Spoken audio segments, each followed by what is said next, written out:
Hey, everybody. Welcome back to another episode. This one's going to be a little bit different. As you can see, our background has drastically changed. And we're sitting outside Outside. I enjoying love it. It's a beautiful day. So we love it. We are also dressed appropriately for our subject today. This says, my t-shirt says 20 years and counting. I'm a survivor. And Brian? Yep. Proud husband of a survivor. This is a big deal for us this year because this is 20 years. It marks 20 years of being a breast cancer survivor for me. And Brian and I were dating when we found out that I had breast cancer. And here we are married today, tearing up together, talking to you.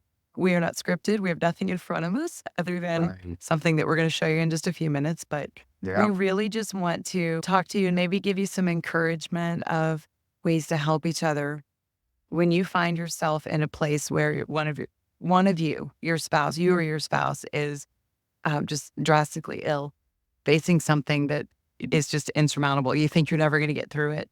Yeah. Because that's what it was for us when we were dating. That's right. And so with that, I would love for you, if you don't mind, take me back to that time when you found out. I don't know, how did you find out? What were you thinking? What were you feeling? And this was when we had only been dating for a couple of months. Right. Only a couple of months. And you need to ignore these people and just talk to each other. Maybe a little bit. So it was devastating. I had feelings that I was going to die. Yeah. Even though the doctors said, it's just a lump. Mm-hmm. We're going to get it out. You're going to be okay. And I was still terrified. That did not make me feel good. I did get to the point to where I could pray, and I was believing that it was not going to be anything but just a random non-cancerous lump, and they were going to take it out, and then that was going to be the end of it. Yep. It's what we believe. It's not the report I got. So yeah, it was terrifying. Yeah. And when, I don't know, within a few days of me finding out what it was and that I was going to be facing chemotherapy treatments and another surgery and all the medications and everything else, I tried to get rid of him. Yeah. I really did. It was July 3rd. Mm-hmm. And you came over to the house and I said, I want to talk to you. And told you that I was probably going to die. And we were serious, but we weren't engaged. Nothing like that. No. And I just felt like you didn't sign up for this and you needed to be set free and let go. And I didn't want you to feel like, oh, great, I'm stuck. I can't break up with her now because what's that going to make me look like when I look what she's going through and I need to stick this out. In my mind, that's what I thought you were thinking, was that you were trapped. And I didn't want you to be trapped. And so I told you, you could go and I would understand and you didn't sign up for this. And you could go fall in love with someone who wasn't going to die. Yeah. That was my thought. And that's what I told you. And it was hard. It was so hard. And looking back on that, I completely understand and get it why you would feel that way, why you would say that. Because if it were me, if I were in your shoes and I had cancer, yes, I would probably think those same things. But for some reason, because I was on the outside of this whole thing and knowing that it was just, I think, stage 2, right? I know stage 4 is a very different place, obviously. And so I thought, okay, if you caught this at a better place with stage 2, I think this is going to be okay. But even if you were a stage 4, I still would not have left you because it's just something where I just saw something special in you. And I'm sure that if you're watching and you're with somebody right now that means a lot to you, you'd probably say the same thing. You're like, no matter what, I wouldn't do that. I wouldn't go, I wouldn't leave. But it was very early on in our relationship. So again, I get why you knew you went that route. I'm sure if we'd been married for 10 years, I don't think you would have said, hey, you can leave me. No. Yeah. But get it based upon all the circumstances. But bottom line was again was like, no, I'm not doing this. I'm not leaving is what I mean. Yeah. And I'm so sticking grateful. around. Yeah. So great. And I didn't feel obligated or anything like that. Yeah. So, you convinced me, obviously. Yeah. But it wasn't an easy time. It was obviously very scary for you. And I had my moments too, of course. But I think really it brought us closer together. That was when we started talking to each other. Even though we hadn't been dating very long, we had known each other for a couple of years before that. Yeah, I think it really just drew us closer together. I don't know, was that the moment when we said, hey, we could see this Yeah. moving into merit? Yeah. Okay. I couldn't remember if that was like the pivotal moment. That was, yes, Yeah. it was. Yeah. Yeah. Up until then, we hadn't even talked about that. And so that was just, yeah, it's where it went. But I told him we could get married when I had all of hair back. My hair was down to here. Yeah. And I said, when it's all back to here, then we'll get married. Yeah. And I was terrified and more stressed about losing my hair Yeah. than anything else. And I lost some other stuff too, but didn't want to lose my hair. And we got married and I wore my wig. You were pretty cute bald. You almost had this when your hair, I guess was that when it started to grow out? It started, it was fuzzy. Okay, so I'm thinking back to when it started to grow out. Like but a it little was, baby duck. yeah, it looked Just like a that little little baby duck. downy. You look cute. Yeah. And I think you lost your eyebrows too, but because you wore glasses, you didn't maybe notice it as much. Yay. Yeah. So We built it was a little bit helpful. But I want to talk a little bit about the whole wig situation, specifically the Carol Brady wig. Oh, that was super fun. Yeah. Go ahead. Talk about it. Well, I'm trying Or to am I remember. talking about this? Do you want me to talk about it? You want me to set it up? Sure. Okay. So I went with my mom and my best friend. Her name was also Heather. I have a lot of friends named Heather. But we went to a wig store and I had my support team with me, just helping me through it. They knew how traumatized I was over all of this. And I picked out all these different wigs and was trying them on, trying to find the best one. And we literally did make the most of that. Like I had one on that was very long and we were like, ooh, she's a blonde bombshell. Or I put on one that was hot pink and I was like the rocker chick. Like we totally had names for all this stuff and took pictures of the whole thing. But we picked one out, which was a beautiful auburn colored wig, which would be the reason that my hair is turned red now. It was not my hair. Your hair looks a lot like what it did with the wig. Yeah. So somebody that my parents were friends with gave them a wig and said, Heather might want this. It literally looked like Carol Brady from the Brady Bunch. And I was like, whoa, I am so tired. However, never going to happen. Yeah.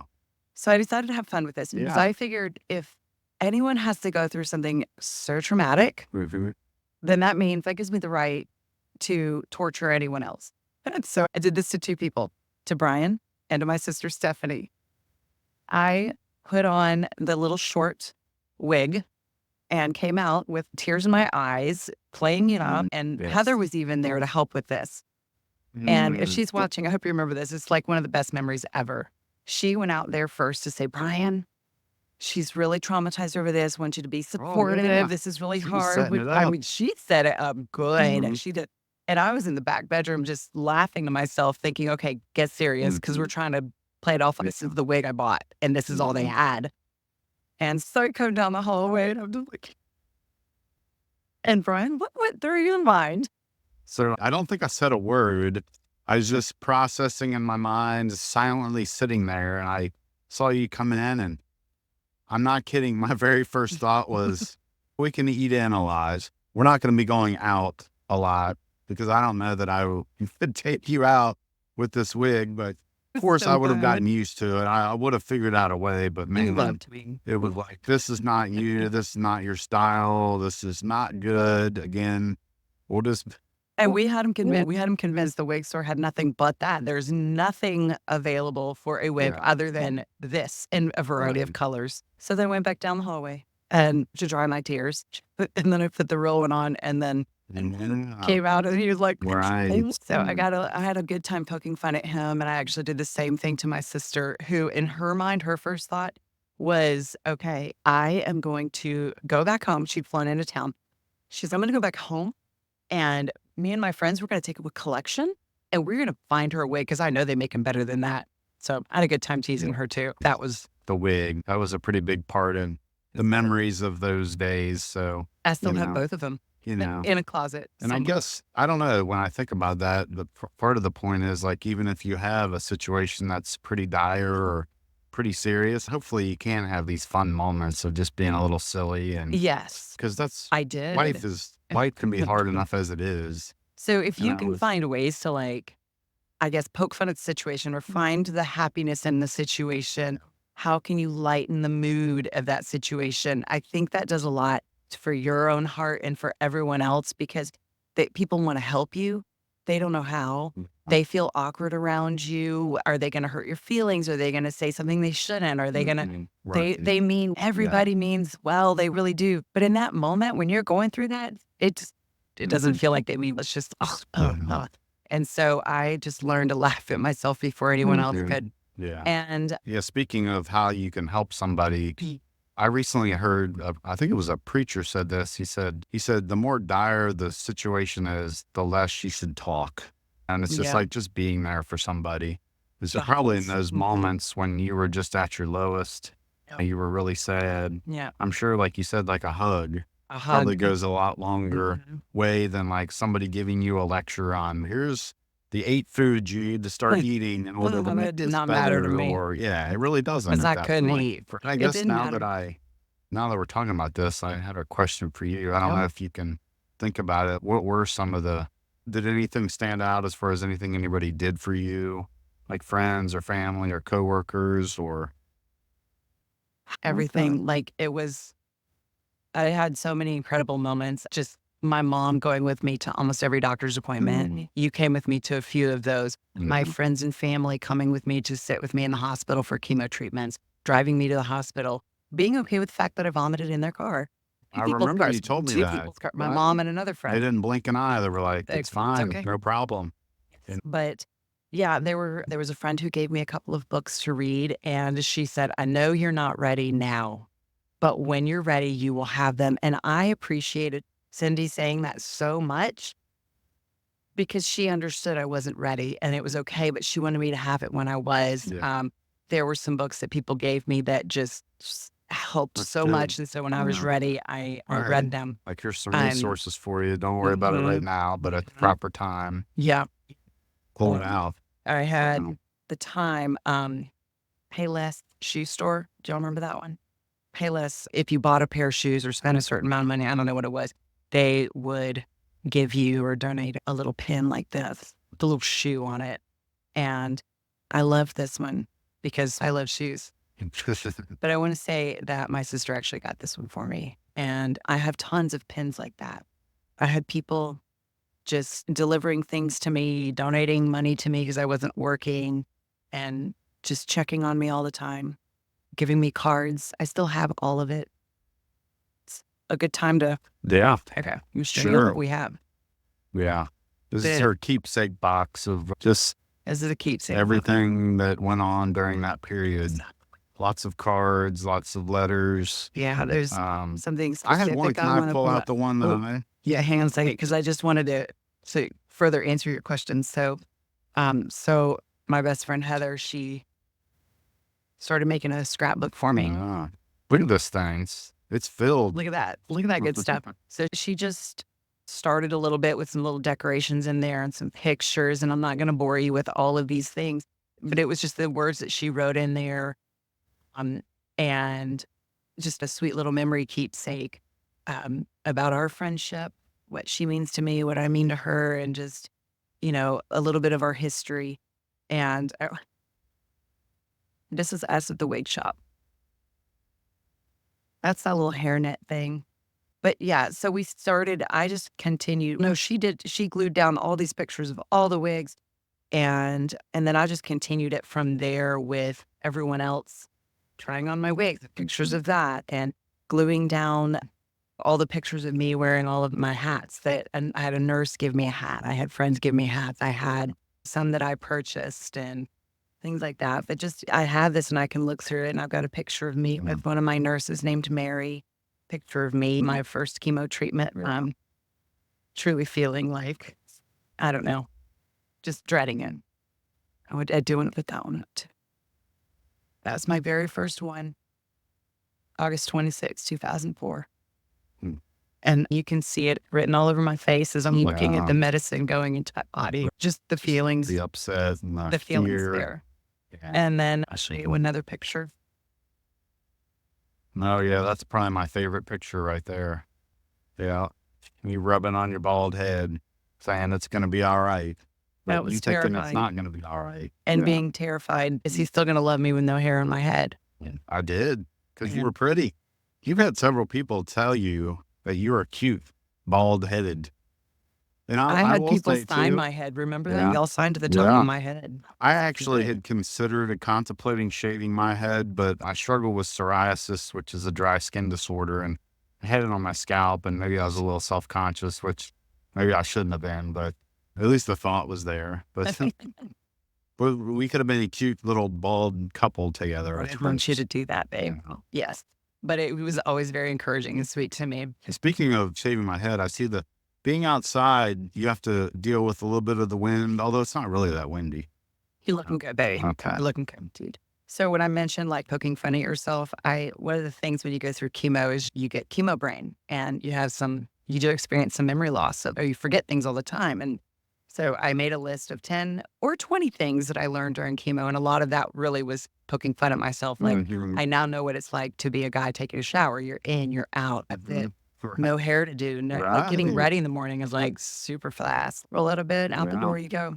Dang, I wish we had been married at that point, and that would have been like, yeah, we could have gotten places quickly, but obviously we weren't married, so we didn't live together. So I didn't get to experience Oh, you're saying I'm this taking too quick long. Heather. It reminds me of that country song. I think it's called "Waiting on a Woman." Waiting on a woman. You You're know, just waiting on but me. at that period, You're like you waiting. didn't have to wait. So You're I was waiting. good, so No, it was everybody was just so incredible and just did so much with me and for me just to help me with whatever it was that I needed and whether it was food or driving me to whatever kind of appointments and just sweet gifts and cards.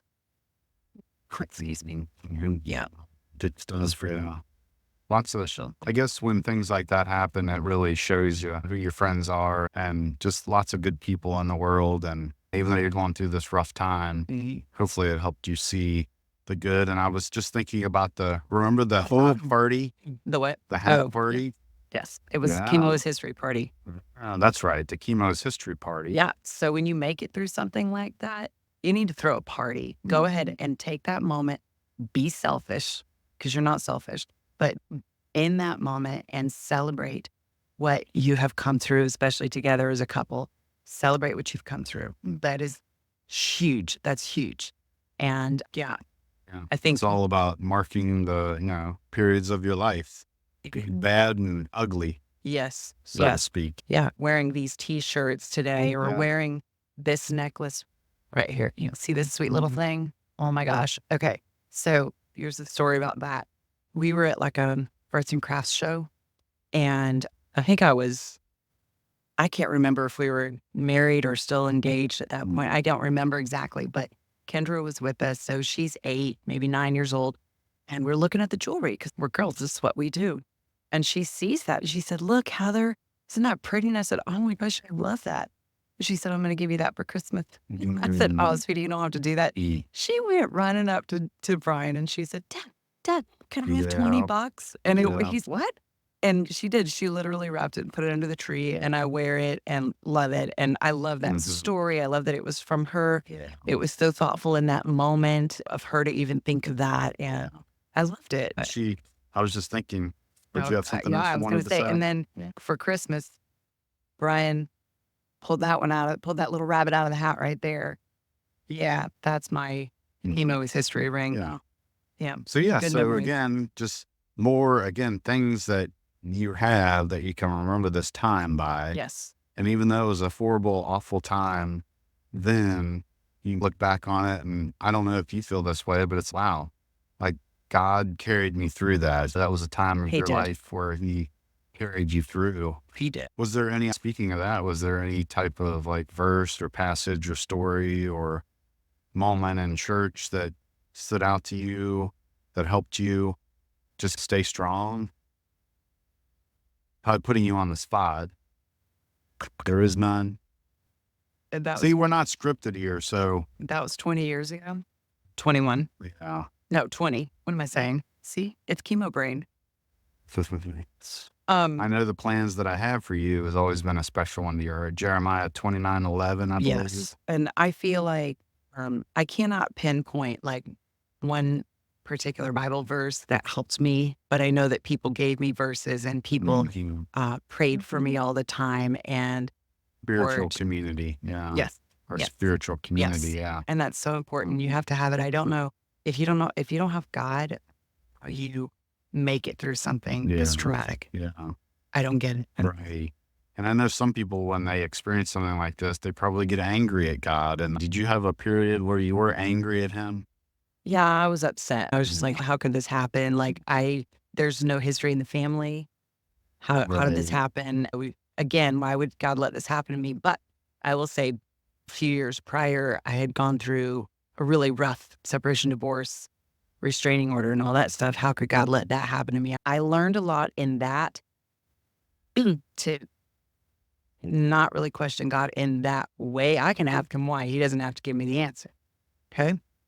But I learned to just wait and be patient and trust him in that process and trust that he had my best interest at heart. So then when I was faced with this, I don't know that I experienced like, I'm angry at God. I'm turning my back on God. I still clung to him knowing he's got me through some pretty bad junk in the past and he's going to do it again. Once I gave him through that feeling of I'm going to die. But yeah, I don't know how you go through things without having God and just that spiritual community around you helping you through it. And I think God understands that we have feelings. We're human beings.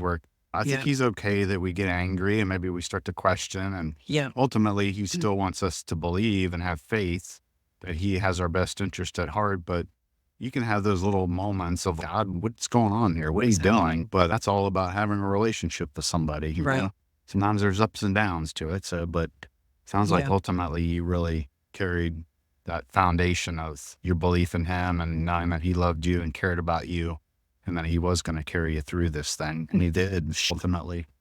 You make it sound like I was just on a spiritual high the whole 4 to 6 months with this. No, I know That was you not the aren't. case. No. Yeah. I actually I did go through, I feel like depression. The doctors put me on sleeping pills and an antidepressant and all kinds of stuff because of how sick I was and how emotionally this was affecting me, how bad it was. And so it was very hard. Yeah. And doing this alone as a single woman and being faced with not being able to work and not having medical insurance. And how do you go through surgeries and 8 chemotherapy treatments and a million doctor's appointments and not have medical insurance? How do you pay for that? What kind of debt are you incurring? And I mean, there was just a lot that weighed on me there. But God came through every time. I didn't need anything. I didn't have any financial needs because of that. I did not incur debt. God worked all of that out. And I look at it like I didn't get that miraculous healing with that you hear happens with people sometimes, that they go in and they do one more x-ray and the lump is gone. It's nowhere to be found. She's healed in Jesus' name. And that's amazing. And that's what I wanted. It didn't happen. But God came through in so many other ways and provided for me financially, and through organizations, I was able to receive help. And I was on food stamps. Social services was stepping in and helping me. Like, people were calling the church saying, tell Heather to send her bills up here. We want to cover this and that. Like, I had my needs met.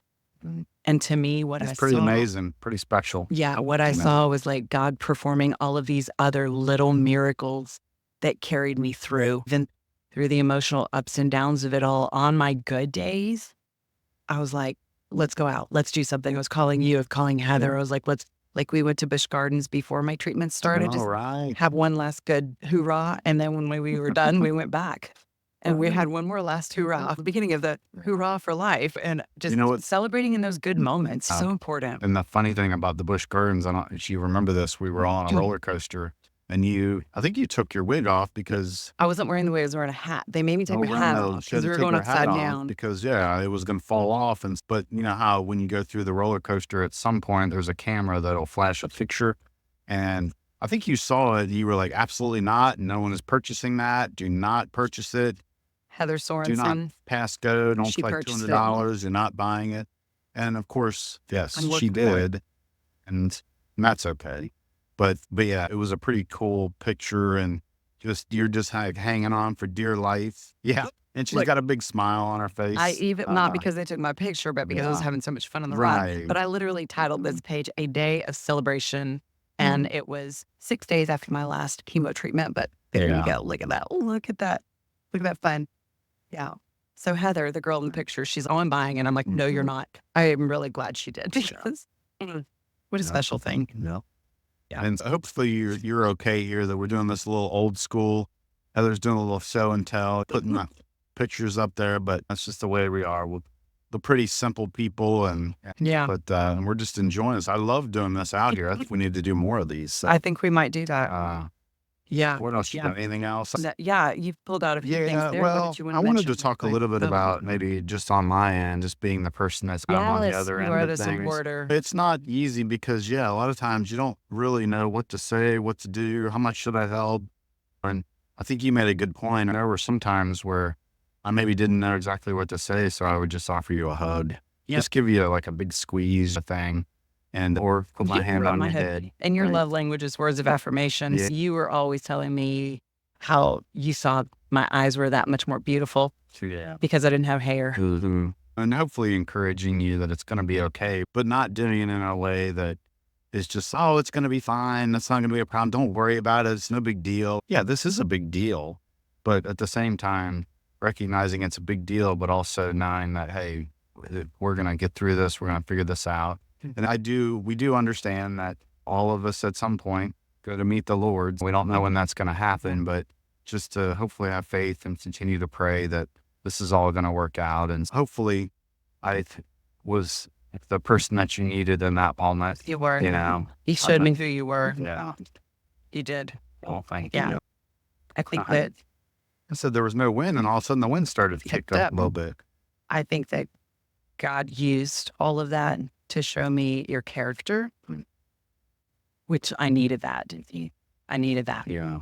And I mean, if you're looking for good stuff to come out of it, that's something good that I saw, is that I was able to see who he is and see his character and who he is in Christ, and just the marriage vows for richer, for poor, sickness and health. Wow. He did that before the marriage vows and was like, wow, what a keeper. More thank you. And I'll say too, even now, all these years later, and you had said, hey, would you like to wear a shirt like what I'm wearing now?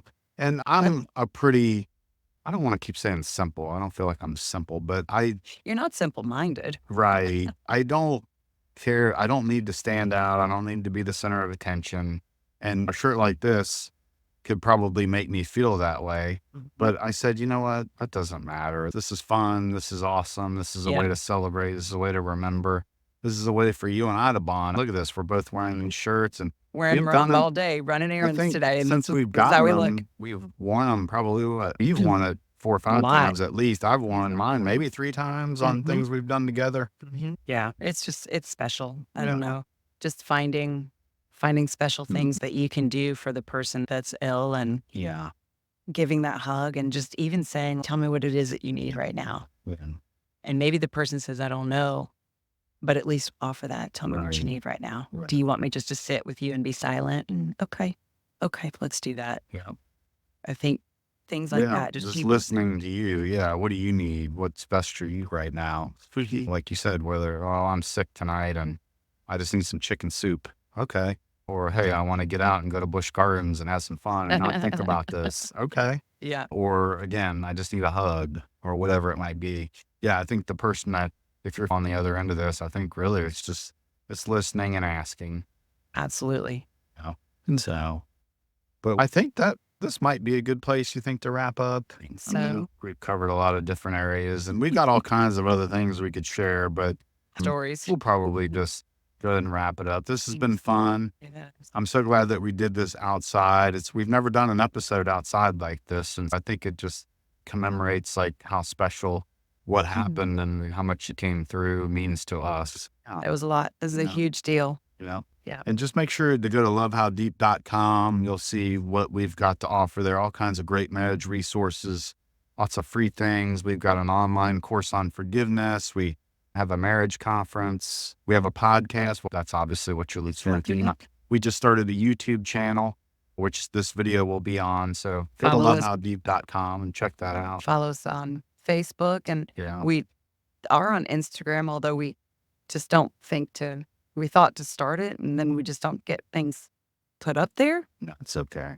It's on the list. Right. Oh my gosh, it's on the list. It's on the list. That's probably what you're thinking right now. Yeah. Got a lot of things on my list that I don't get to. So yeah, that's life. Yeah. Well, we will wrap it up and take care until next time.